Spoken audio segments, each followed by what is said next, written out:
Crystalline cake naman tayo for today's video. Ang shape pala nito ay heart shape, pero as you can see, ayan, circle siya kasi i-cut lang natin siya para maging heart.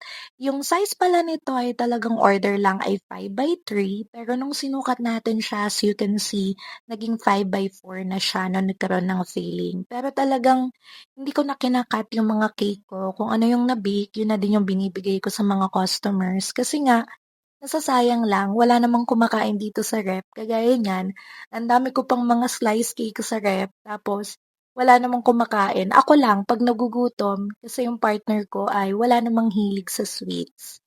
And malayo din sa'min, so kapagka pupunta na ako sa'min, wala na, sira na yung chiffon cake. So ayun, yung flavor nga pala nito ay chocolate chiffon. Tapos ayan, alam nyo naman mga baker kung gaano kahirap magpakinis ng mga shape cake. Kagaya nitong heart shape, talagang umuubos siya ng time. Unlike kasi kapag circle lang yung cake, mas madali siyang pakinisin.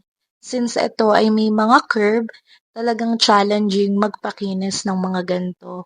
So talagang yung ibang mga baker, nagdadagdag sila talaga din ng price kapag merong shape yung order na cake. Kasi nga, mahirap po siyang pakinisin. Especially, yung design or yung inspo ay magre-required na kailangan malinis or makinis talaga yung cake. At dito nga, habang nagbe-bake ako, ay merong pa anniversary flowers ang aking partner kasi anniversary namin nung ginagawa ko to. And dahil anniversary namin at may flowers ayan, sinama ko na siya sa video na to. Kakilig! First time niya kasi ako binigyan ng real flowers. Share ko lang. And ayan, sobra akong natuwa at kinilig talaga dyan sa flowers na yan. Kasi naalala niyang bigyan ako ng flowers. Dito pala patapos na tayo. Ina-attach ko na lang yung pinaka-dedication which is yung kagaya sa inspo na ang ginamit ay silver cardstock. So ayan yung ginamit ko.